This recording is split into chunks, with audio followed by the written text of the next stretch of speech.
So tayo po ay nasa part 2, ano po, ng mensahe ng Panginoon. At nakakatuwa lamang na kung saan truly that everything happens for a reason. Amen.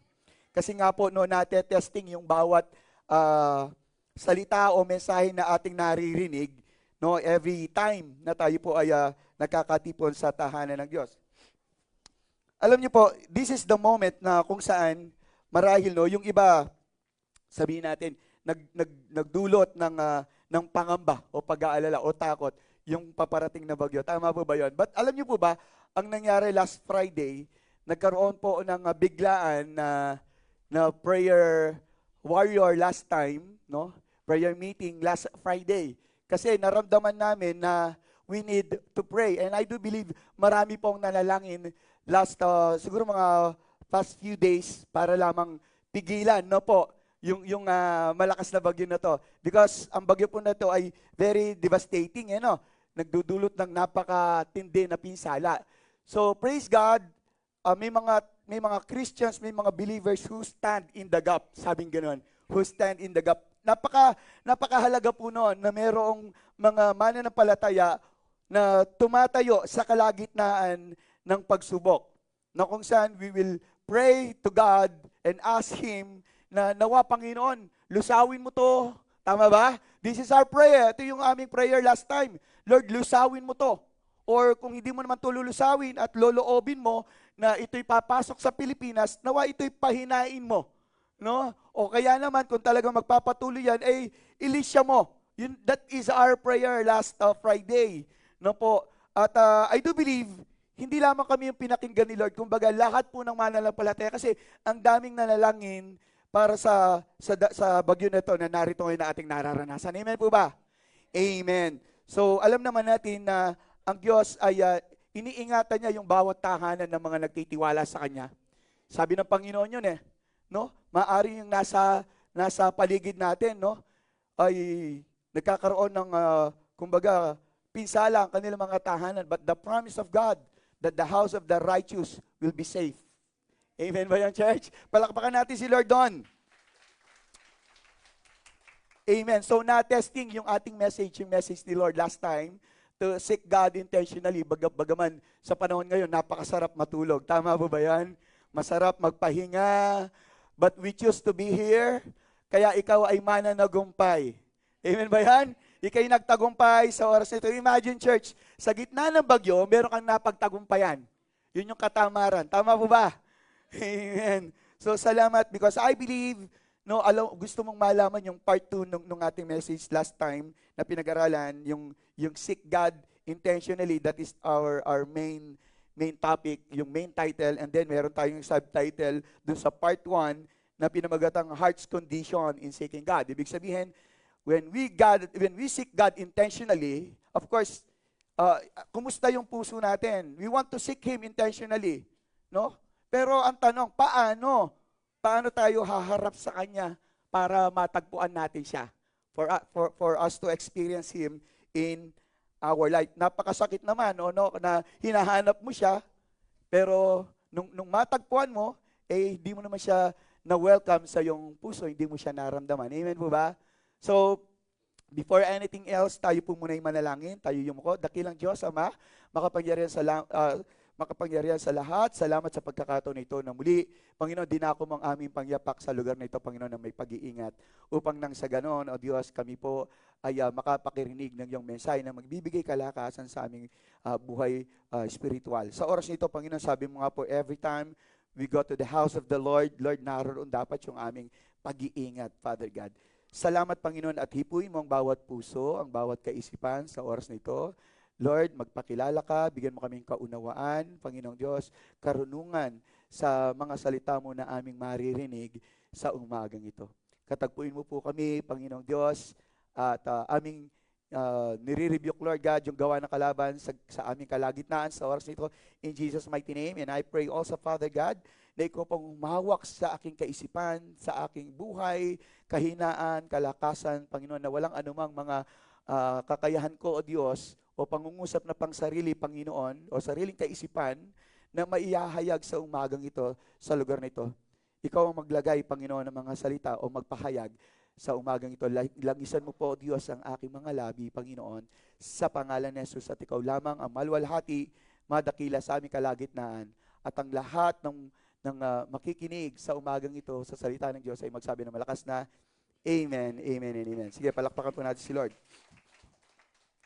Okay, para magkaroon lang ng recap, last time, pinag-aralan natin yung buhay po ni Sakeo, na kung paano hinanap ni Sakeo ang ating Panginoong Yesus.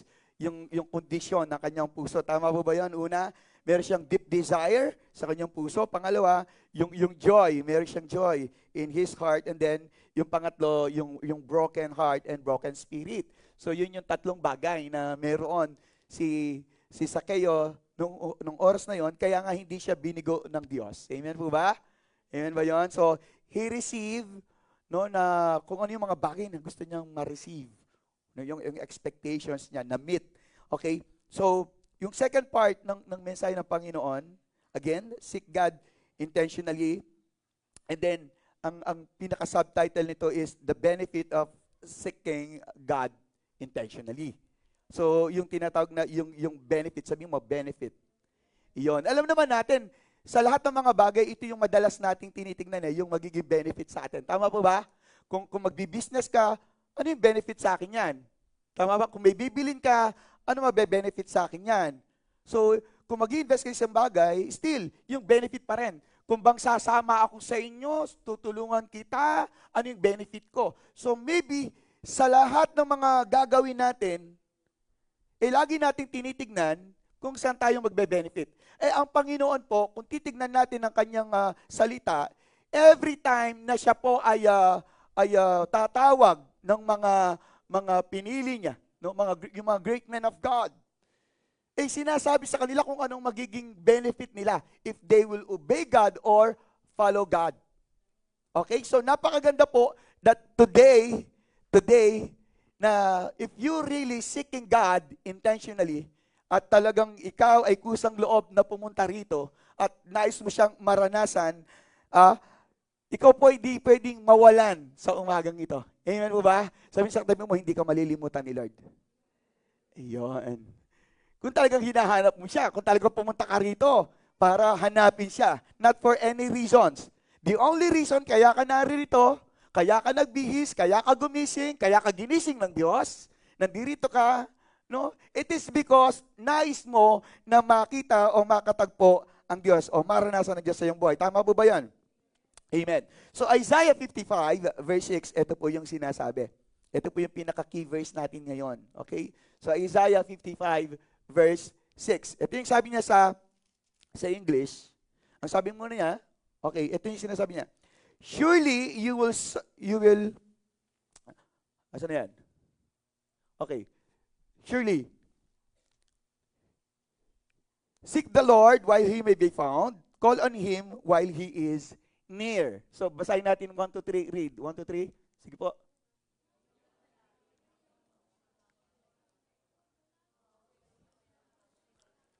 Amen. Alam niyo po kung bakit sinabi ito ng ating Panginoon. This is an invitation. Sabi mo nga invitation. Yon. Na nakakahiya naman, in-invite ka tapos hindi ka darating. Tama? Ito kasi yung bottom line nito, there is an invitation. Imagine nyo, sabi ng Panginoon, hanapin nyo ko. Tingnan nyo po ang Diyos, kasi ang nice ng Diyos is ipakita o i-reveal ang kanyang sarili sa lahat sa atin. Ayaw niya magtago. Hindi katulad dyan ng mga tao na kapag dumating yung Bombay sa kanilang tahanan, di ba nagtatago yung mga may utang doon sa Bombay? Ganun ka ba? Ang sabi ng Panginoon, there is this invitation to us. Sa bawat isa sa atin, ang sabi niya, call or seek the Lord while He may be found. Sabi nga nun, let us seek Him. Hanapin daw natin siya habang siya po ay makikita natin, habang siya ay magpapakita o nagpapakita. Bakit niya sinabi yun? Because there will be time na gusto man nating hanapin ng Diyos, hindi na natin siya makikita o hindi natin siya mahanap. Okay? Nakuha niyo po ba? Kaya sabi ng Panginoon, habang o hanggat ang nais ng Panginoon o layunin ng Diyos ay magpakita siya to reveal Himself, No, tayo po ay lumapit sa Diyos at hanapin natin siya. Hindi lang yung hanapin, of course. Part of that to seek God or seeking God is this. Call on Him while He is near. Habang malapit siya, habang kaya nating abutin ng Diyos through prayer, through worship, no? Bilis-bilisan na natin. Let us grab the opportunity na habang naririnig pa tayo ng Panginoon, habang malapit pa siya, habang nariyan pa siya, habang nagpaparanas pa siya. Yun ang sinabi ng Panginoon. Of course, kapag hinahanap natin siya, lumalapit tayo sa Kanya, bahagi doon yung ating pagtawag sa Kanya. Ibig sabihin yung tinatag na communication. Sabi mo, communication. Okay? So, the purpose of God's invitation to us is for us to communicate to Him. Naunawan niyo po ba? Ang dahilan kung bakit ini-invite tayo ni Lord, kasi gusto niya makipag-communicate tayo sa Kanya. Ibig sabihin, gusto kang kausapin ng Diyos. Naunawan niyo po ba? O kung feeling mo, walang gustong kumausap sa'yo, walang gustong makinig sa'yo, si Lord po, kahit walang kwenta yung pinag-uusapan, talagang papakinggan ka niya. Amen ba yan? Nariyan ka pa ba? Amen. So, may mga tatlong bagay lang naman tayo pag-uusapan today. No po? Tatlong bagay. But before anything else, gusto ko muna pumunta tayo sa Acts chapter 17, verse 24 to 28. Punta tayo ng Acts 17, 24 to 28. Okay. Ito po yung time na kung saan si Paul ay pumunta sa Athens. Sa Athens po kasi ay napakaraming mga Diyos or Diyos-Diyosan na nakapaligid sa kanilang bayan, maging sa kanilang mga altar, sa kanilang bahay-sambahan. At nakikita ni Paul doon na iba't iba yung Diyos. No, napakarami. Marami silang Diyos. Siguro sa kanilang kaisipan, bagaman sabihin na natin na meron silang kinikilalang Diyos, pero sa paningin ng mga Athens, they do not want to miss out a God. A God. Ayaw nilang mapalagpas na, siguro, katulad sa India, na may Diyos sa ganito, may Diyos sa ganyan. Iba-iba yung mga Diyos ng mga India. Kaya nga sa India, kahit na dumadaan yung baka, dumadaan yung kalabaw, anumang mga uri ng mga hayop yan, hindi nila ito talagang pinapatay or what. Kasi nga, they believe na maaring Diyos yun. Nakanyo po ba? Okay. So punta tayo sa 24. Sabi niya, ang Diyos na gumawa ng sanlibutan at ng lahat ng mga bagay na narito, siya na Panginoon ng langit at ng lupa ay hindi tumitira sa mga templong ginawa ng tao. Kaya there are people na akala nila nasa simbahan sila, nandoon ang Panginoon. Nakanyo po ba? Kaya nga, para sa kanila, kapag wala sila sa church, wala sila sa malalaking simbahan, wala silang mga nakikita mga ribulto, for them, no, walang Diyos doon at hindi ko siya pwedeng hanapin sa mga lugar-lugar lamang na basta-basta. I need to seek God doon sa, sabi natin, cathedral, sa mga churches na parang naroroon lang si Lord. Nakanyo po ba? Ngayon, dito sa verse 25, hindi rin naman siya pinaglilingkuran ng mga kamay ng tao na para bang mayroon siyang kailangan at yamang siya ang nagbibigay ng lahat ng tao ng buhay at ng hininga at ng lahat ng bagay na ito. Verse 26, nilikha niya mula sa isa ang bawat bansa ng mga tao upang manirahan sa ibabaw ng buong lupa. Itinakda niya ang mga panahon at mga hangganan ng kanilang titirhan. Verse 27, ano sabi niya? Upang kanilang hanapin ng Diyos, baka sakaling siya'y mahagilap nila at siya'y magpatagpuan. Bagaman, hindi siya malayo sa bawat isa sa atin. Remember that. Kaya nga wala nang dahilan para hindi mo hanapin si Lord eh. Si Lord na ang lumalapit. Sabi mo sa katabi mo, si Lord na ang lumalapit. Okay. Sa verse 28, sapagkat sa Kanya tayo nabubuhay at kumikilos. At nasa Kanya ang ating pagkatao. Tulad ng sinabi ng ilan sa inyong mga makata, sapagkat tayo rin ay Kanyang supling. Bigyan natin ng tuon itong sa bandang sa ibabaw, sabi niya, verse 28. Okay. Sapagkat sa Kanya tayo'y nabubuhay. Remember that. Tayo nabubuhay dahil sa Diyos. Tama po ba?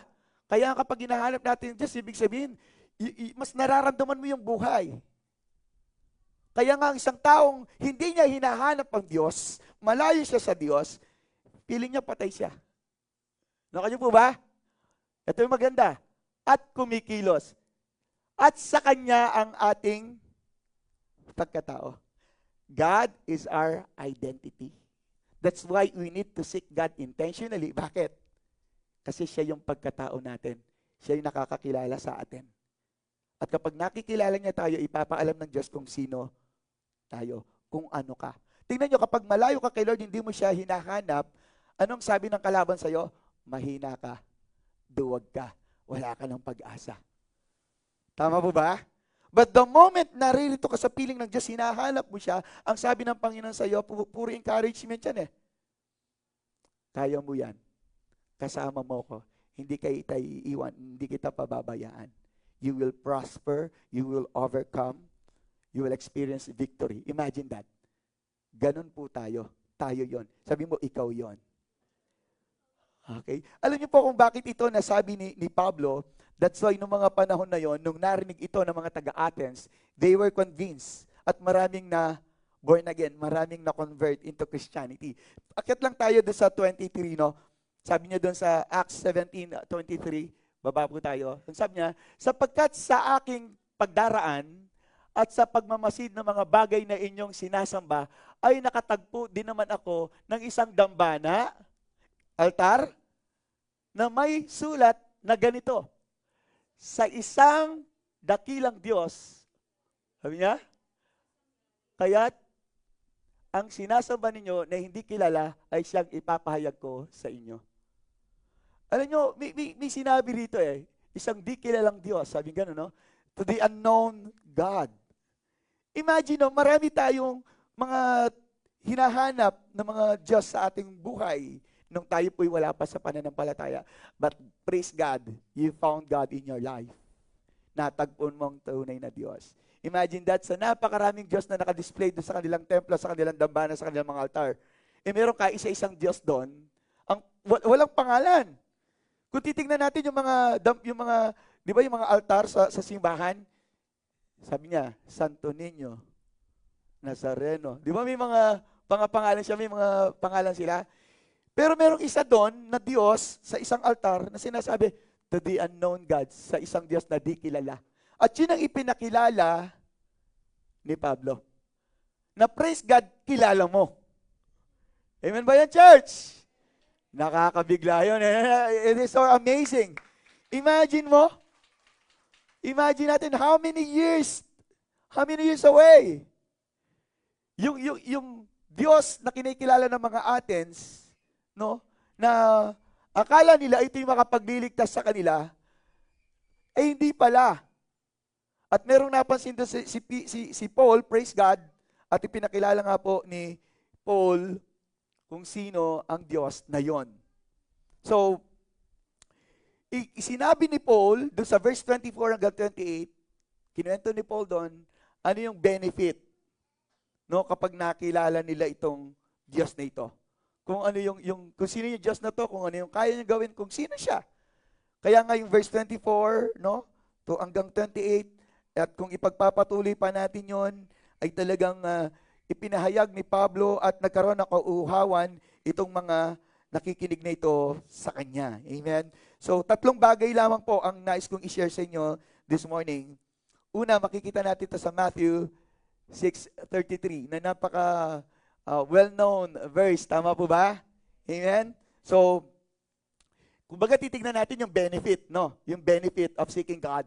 Kapag hinanap natin siya, inuna natin siya. Tingnan nyo, ngunit hanapin muna ninyo ang kanyang kaharian at ang kanyang, tingnan nyo po at ang lahat ng mga bagay na ito ay pawang idaragdag sa inyo.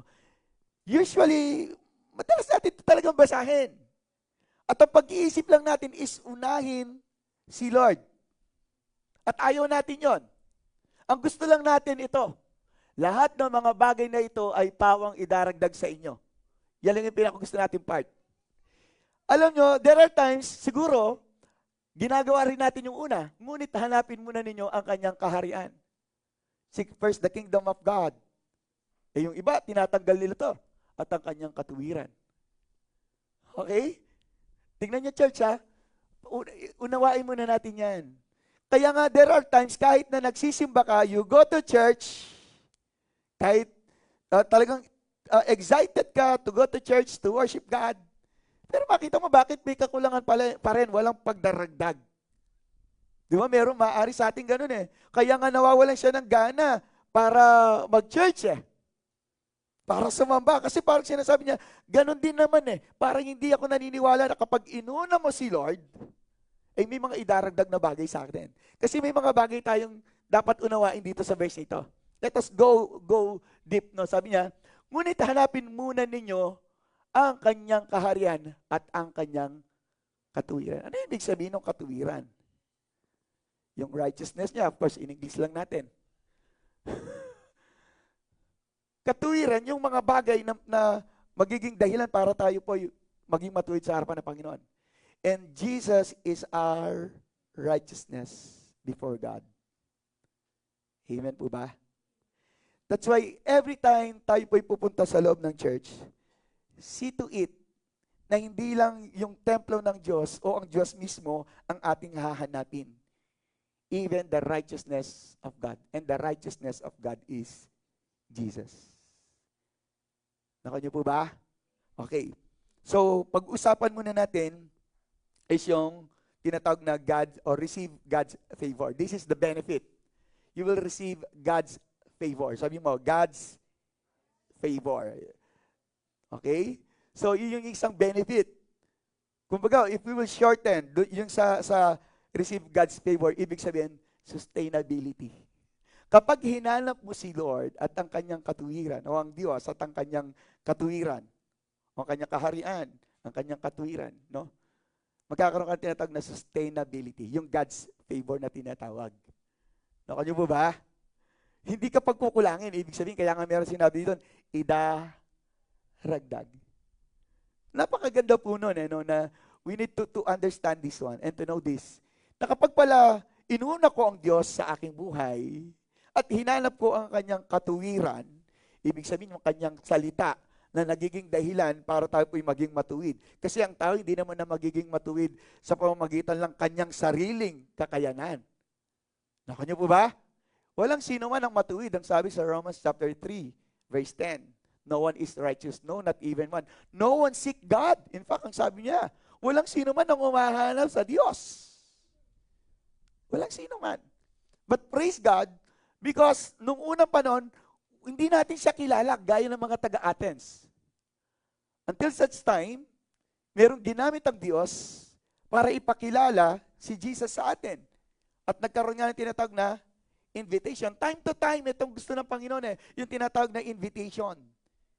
Magmula pa nung una sa Old Testament, up to now, hindi nawawala yung invitation na yan. Na sinasabi ng Panginoon, nais ko na makita mo ko, matagpuan mo ko. Kasi natagpuan na tayo ng Panginoon eh. Tama po ba? Natagpuan ka na ng Diyos. Ang tanong lang, ikaw ba'y natagpuan mo na siya? O tumugon ka na ba sa panawagan niya, yung sa invitation ng Diyos? Halika kanya. Halika, sabi ng Panginoon. Maybe because we do not respond, hindi tayo sumusunod, wala tayong pagtugon, it is because hindi mo nakikita yung benefit. Nakanyo po ba? Yung mga bata nga noon, di ba? Hindi ko lang alam kung hanggang ngayon. Kapag inutusan ka, bili ka ng mantika, sa'yo na yung sukli. Unahan kayo. Tama? Pero kapag titignan mo, sakto lang. Tawag ka ni mama, bili ka daw. Siguro kami ganun no? Na iba yung tatawagin, uy, tinatawag ka, bili ka daw. Lalo kung may medyo panganay ka, syempre, gagamitin mo yung pagka-authority. Pero pag may sukli yun, ikaw na. Lalo na kung pagbibili ka ng soft drinks, may deposito, ang sipag mong magbalik ng bote. Tama po ba yan? Tama ba? Kahit nga hindi ikaw yung bumili tatanungin mo, pagkayari nila, saan mo binili to?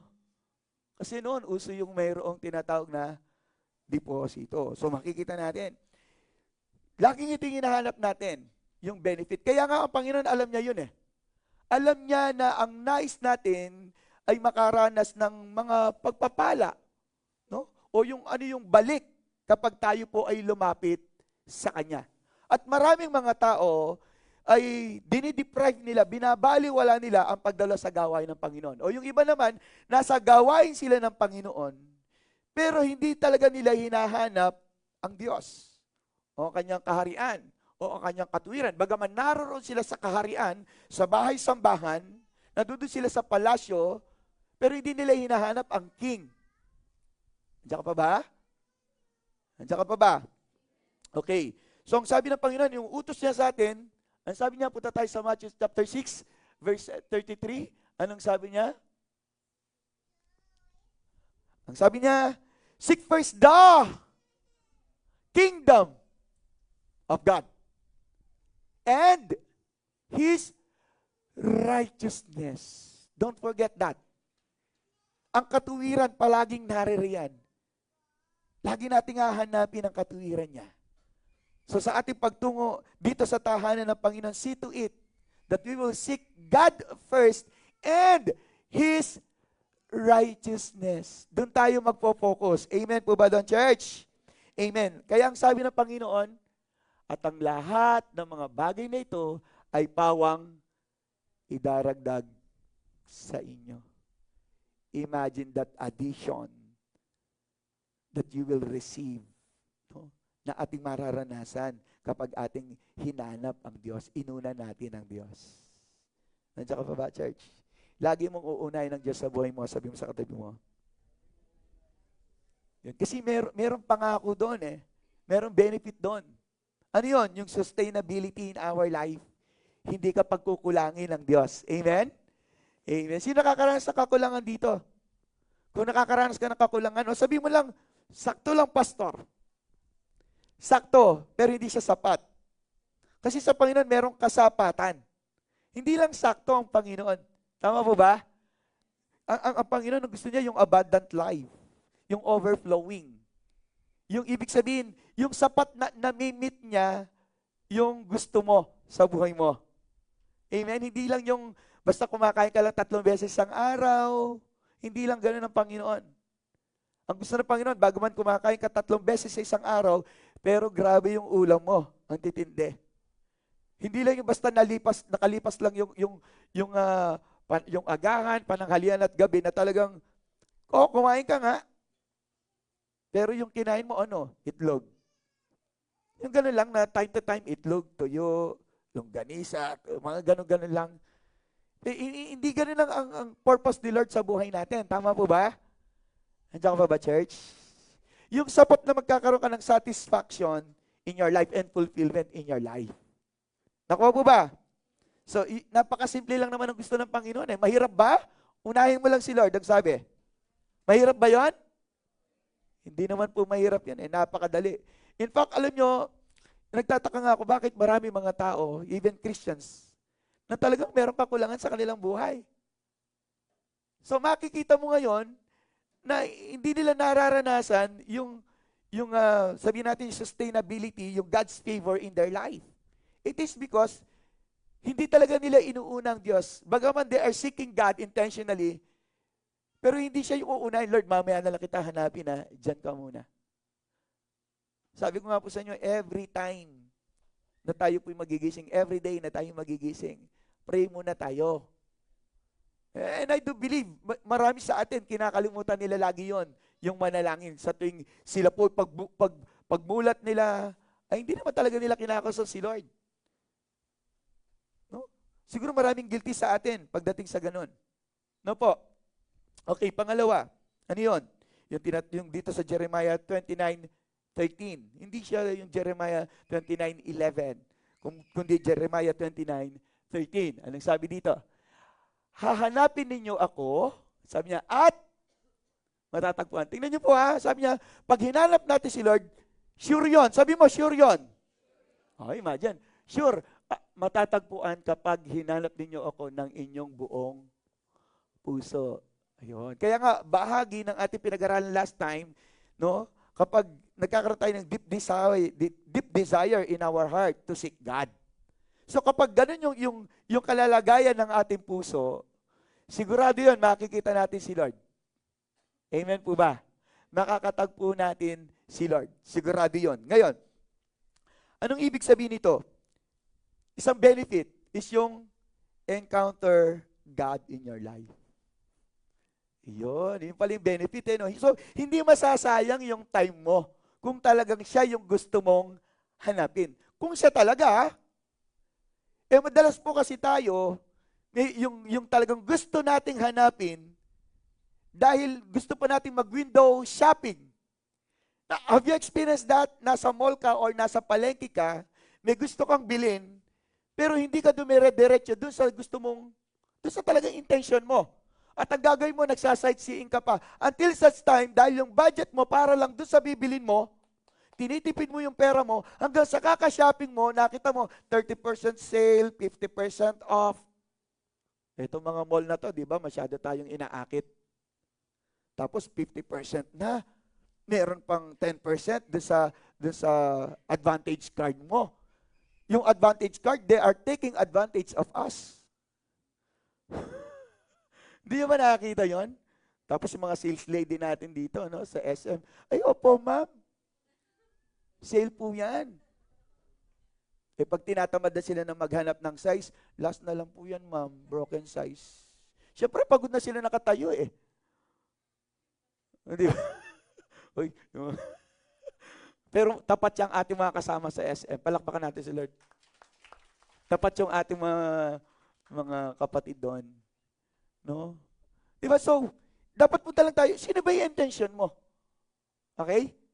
Sino ba yung intention mo? Kaya nga, habang tayo po ay malayang magpuri sumamba sa ating Diyos, because there will be time that persecution will arise. Na hindi na tayo pwedeng sumamba ng malaya. Sabi ko nga po sa inyo, no? Kaya nga nagkaroon ng urgency to pray. Because yung sa pagtaas ng persecution, lalo na sa mga Christians, why not Muslim? Why not sa Buddhist? No? Bakit hindi sila yung pinapersecute? Why Christian?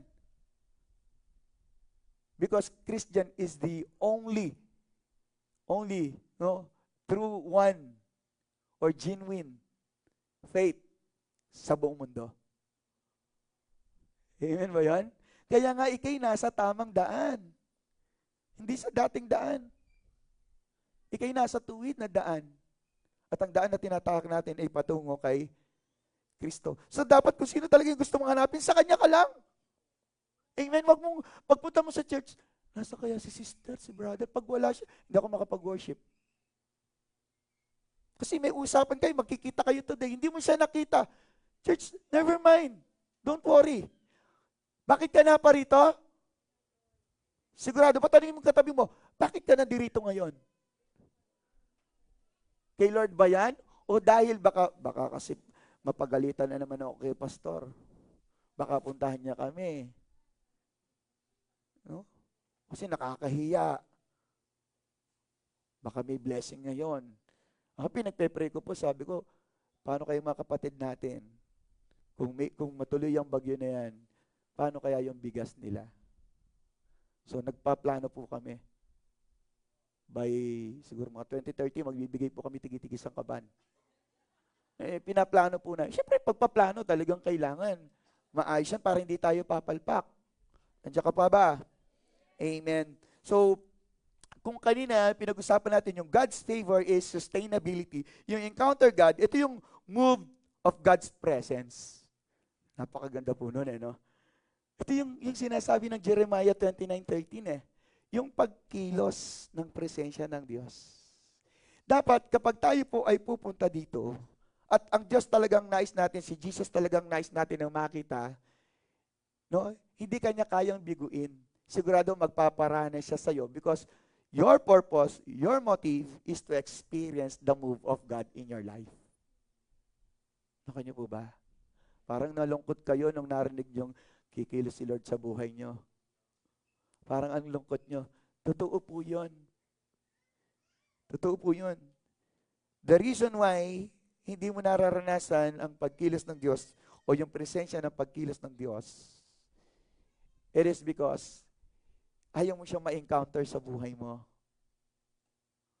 Kailangan ready ka na ma-encounter siya. Alam niyo po yung mga tao ngayon, nire-ready nila na ma-encounter nila yung malakas na bagyo. I don't know why. Sabi nila, darating, inaasahan po ang pinakamalakas. Sabi niya, ang malalakas. Para bang talagang inihahanda na nila yung sarili nila. Eh tayo naman po, hindi tayo ganun. Ang hinahanda natin yung pagkilos ng Diyos sa ating buhay. Diba? Tama? Mas malakas ang ating Diyos kesa sa bagyo. Amen? Nakalimutan ba natin ang Diyos kaya niyang kontrolin ng bagyo? Diba? They are trying to control the situations dito sa bawat barangay, sa bawat probinsya. No, yung effect. Bakit kaya ba nilang pigilan yan? No! But a powerful prayer of a righteous man. Sabing ganon. O, no? Kaya niyang baguhin yung sitwasyon.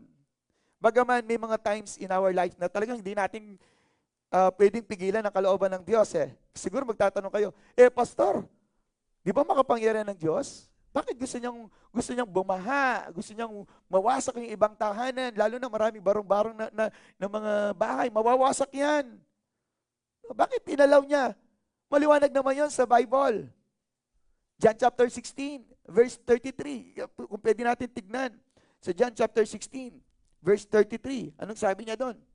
I have told you these things so that in me you may have peace. Ang sabi ng Panginoon, no? Ang mga bagay na ito ay sinasabi ko sa inyo upang sa akin ay magkaroon kayo ng kapayapaan. Kung ikaw ay na kay Kristo, mararanasan mo ang kapayapaan ni Kristo. Amen? Hindi ka dapat mag-alala. Baka niyo po ba? Do not worry. Ngayon, ang sabi ng Panginoon, sa sanlibutan ay, ano daw? Nahaharap kayo sa pag-uusig. Ngunit lakasan ninyo ang inyong loob. Dinaig ko na ang sanlibutan. Baka niyo po ba? Kaya kahit ano pang bagyo yung nandiyan sa harap natin, no? Dapat naroon pa rin yung kapayapaan. Tama po ba? Siguro marahil yung nagdudulot sa inyo ng pagkabalisa siguro ngayon, hindi lamang para sa inyo, kundi siguro para to sa mga kaibigan nyo, sa mga relatives nyo na wala pa sa Panginoon. Kaya nga, ang mga kapatiran po ay nanalangin last Friday. Bakit kailangan nating manalangin kung tayo'y mananampalataya na? Kung nasa atin si Kristo, bakit kailangan nating manalangin? Dapat payapa na nga lang tayo, di ba? Of course, meron tayo yung pag-aalala natin, we care for other souls. Tama? We care for our brethren, our co-Filipinos. We care for them. Maaring sila kasi, nakafocus sila dun sa pangamba, dun sa takot yung magiging effect ng bagyo. Tama po ba? Pero tayo nakafocus tayo sa kamay ng Diyos. Nandiyan ka pa ba? Palakpakan natin ng Diyos doon. Makikita natin yung pagkilos ng Diyos. And ngayon pa lang, ako personally, I saw the move of God, the hands of God. Bakit? Bumaba Bumaba po siya. Bakit? Siguro sa iba sa atin, dapat pastor tumaas Tumaas. Tama po yun, bababa. Kasi kung bababa siya, kung ito listen, yung Sierra Mountain Range na napakahaba. Okay? From Cagayan yata yun or Tuguegarao, pababa hanggang sa Aurora. Okay? Isabela, Aurora. Kung nandito yung bagyo, pataas siyang ganon, may space pa doon para maibuhos niya yung lakas niya.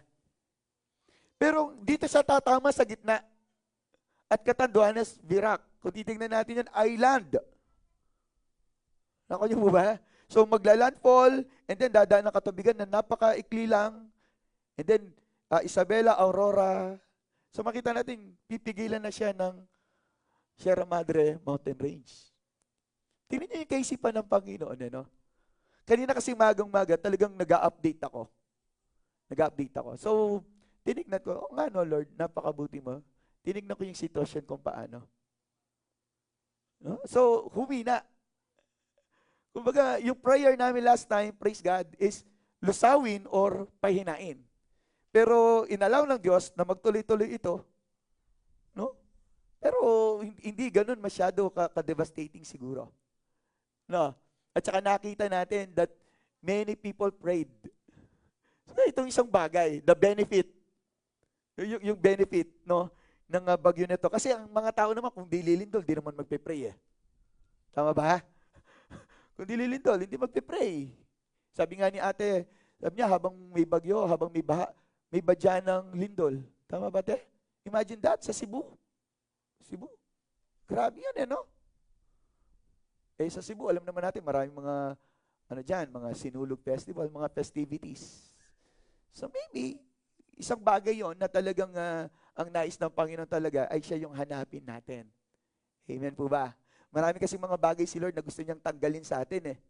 Na hindi na natin makita para siya yung makita natin. Sabi nga ng Panginoon, may mga bagay akong tinanggal ng mga sagabal para mas makita niyo ako.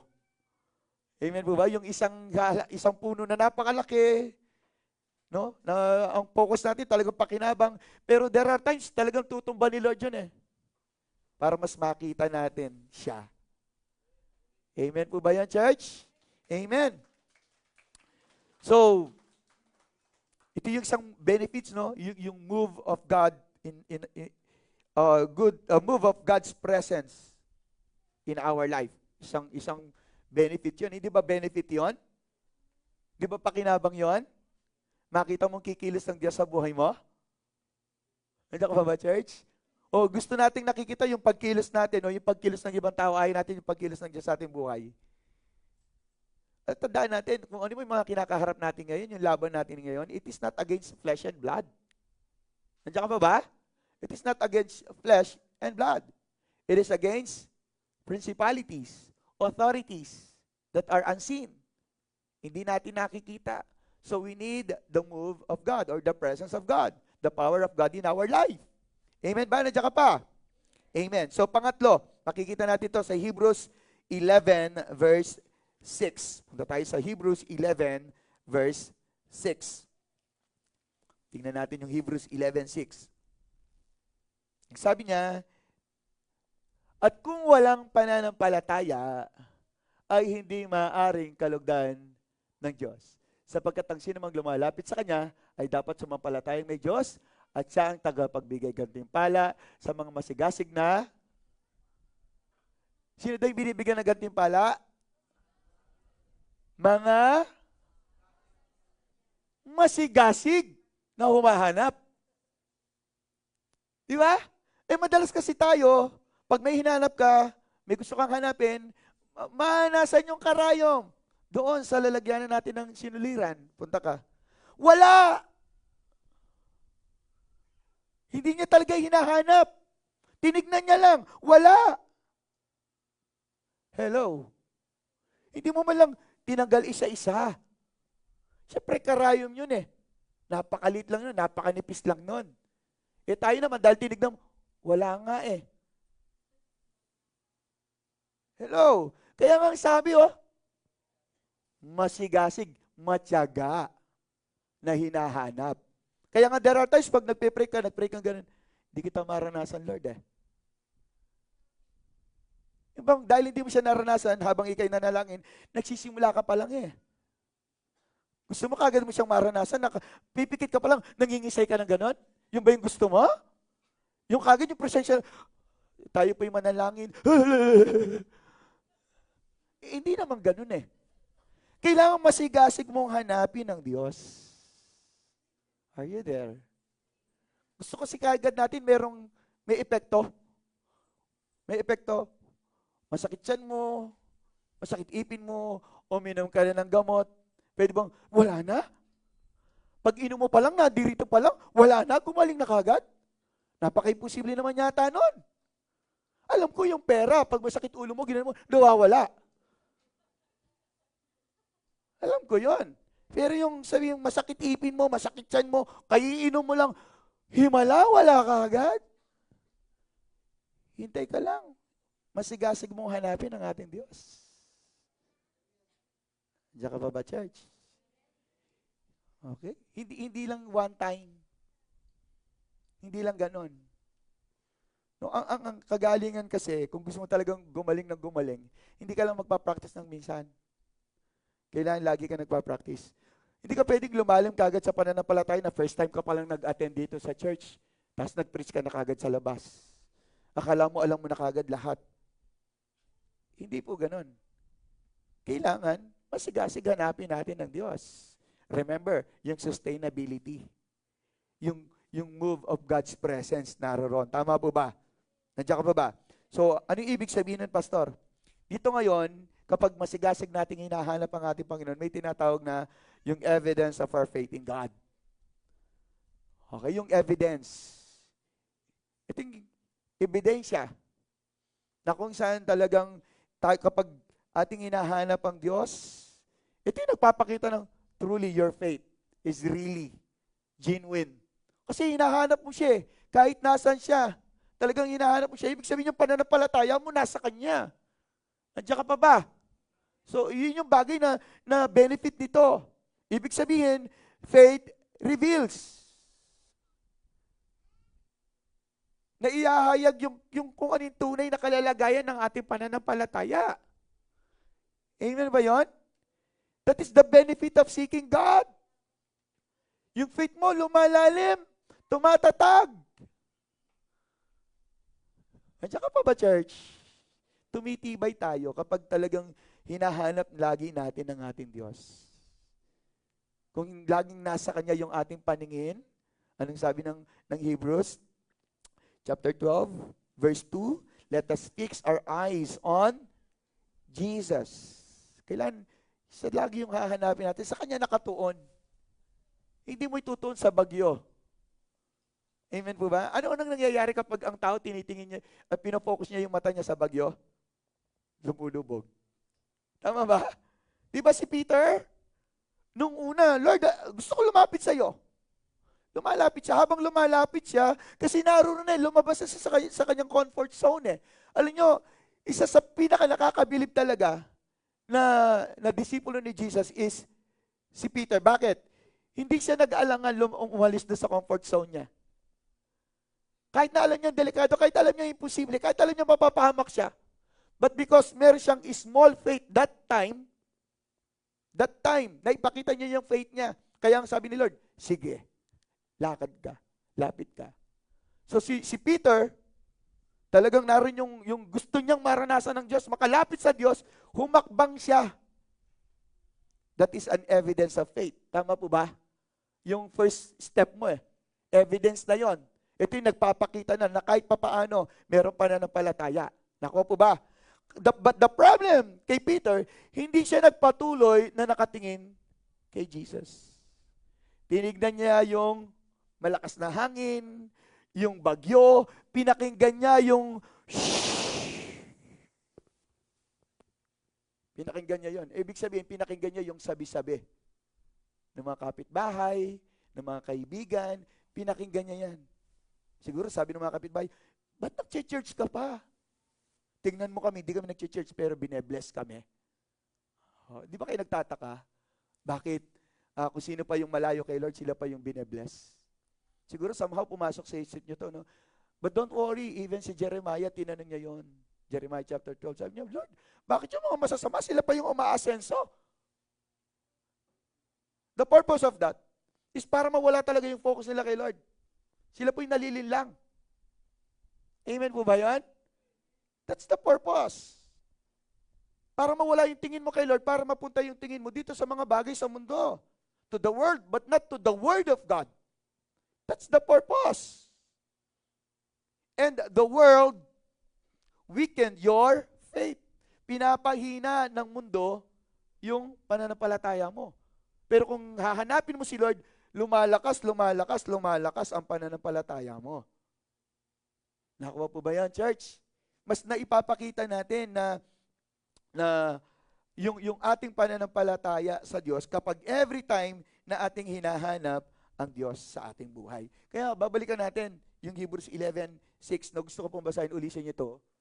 Ang sabi niya dito, at kung walang pananampalataya ay hindi maaaring kalugdan ng Diyos. Tingnan niyo po sapagkat ang sino mang lumalapit o humahanap sa Kanya ay dapat sumampalatayang may Diyos at siya ang tagapagbigay, gantimpala sa mga masigasig na humahanap sa Kanya. Kung this is your faith, kung ako ay maglilingkod sa Panginoon, kung ako'y lalapit sa Kanya, hindi ako magpapatinag sa panahon, sa sitwasyon ng aking buhay. Wala man akong pera, pero mag-church pa rin ako. Pagod ako, pero mag-church pa rin ako. Ito ang sinasabi ng Panginoon, kinalulugdan niya yung mga tao na yon. Okay? At kapag kinalugdan ka ng Diyos, tandaan niyo po, ibang magalak ang ating Panginoon. Amen? Ibang magalak ang ating Panginoon. Tandaan niyo po yan. Kung yung ibang kapatid natin, kapag nabigyan natin sila ng kagala o nabigyan mo siya ng kagalakan, sometimes ililibre ka niyan. Uy, napasayang mo ko. No, kagabi po, si Roman, ang saya, sobrang saya niya. May nakita siyang sumayaw. Talagang akala ko magwawala si Roman no, nung nakita niya yung pagsayaw nung isang isang bisita. No? 7 candle ba yun man? Or treasure, ano? So, nung makita ni Roman, sabi ni Che, paano kayang sumayaw to? Nakita ngayon ni Roman nung sumayaw na. Talagang si Roman, halos lumabas uli yung kinain niya. So, sobrang exaggerated ba yan? Talagang, no? So, makikita natin talaga yung iba kapag ka nabigyan natin ng kagalakan si Lord, nagre-reward siya. Narinig niyo po ba yan? Kapag nagalak si Lord, nagre-reward siya. Narinig niyo po? Kapag nagalak si Lord, nagre-reward siya. Amen. So are you ready to receive the reward from God? Kung ready ka na, kailangan mabigyan mo siya ng kagalakan. Pero kung wala kang ginagawa para mabigyan ng kagalakan ng ating Diyos, then sinasabi mo that you are not ready to receive reward from God. Okay? Nandiyan ka pa ba? Meron po akong gustong basahin sa inyo dito po sa Romans chapter 2 verses 5 to 9, and dito po tayo magtatapos. Romans chapter 2 verses 5 to 9. Sabi rito, ngunit ayon sa inyong katigasan at pusong hindi nagsisisi, ay nagtitipon ka para sa iyong sarili ng puot sa araw ng kapuotan at pagpapahayag ng matuwid na paghuhukom ng Diyos. Verse 6.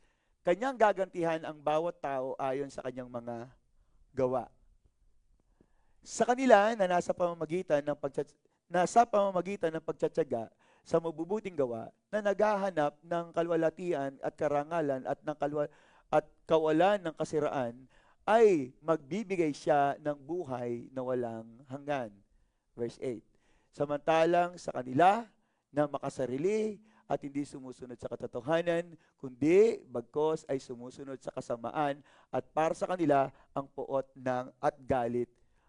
Okay, magkaroon ng hirap at bigati sa bawat kaluluwa ng tao na gumagawa ng kasamaan, unay sa Hudyo at gayon din sa Grego. So let us always remember this, yung Romans chapter 2 verses 5 to 9, no? Na kung saan talagang marapat lamang na ating hanapin palagi ang Diyos. Amen po ba? Yung talagang intention talaga natin, siya talaga yung hahanapin natin. Every moment of our life, siya lagi yung hahanapin natin. Huwag kang magpo-focus dun sa kung ano kaganapan sa iyong kapaligiran, kundi mag-focus ka sa anong kayang gawin ng Diyos sa iyong buhay. Amen po ba? Amen. So tayo pong lahat ay tumayo.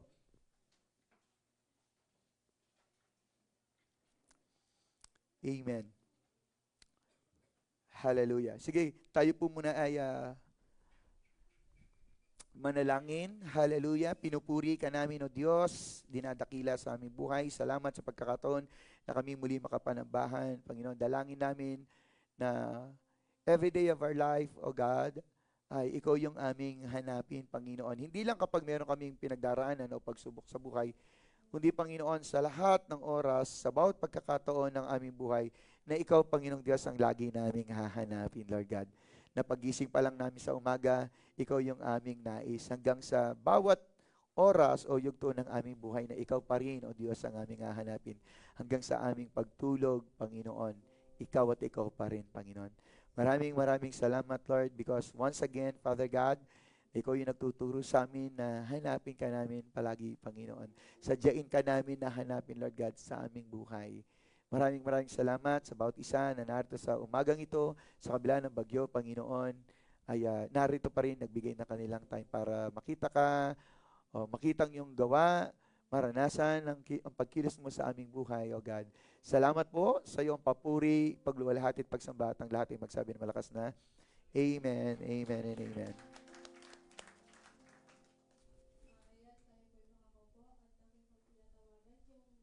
Mananalangin sa tithes and offering.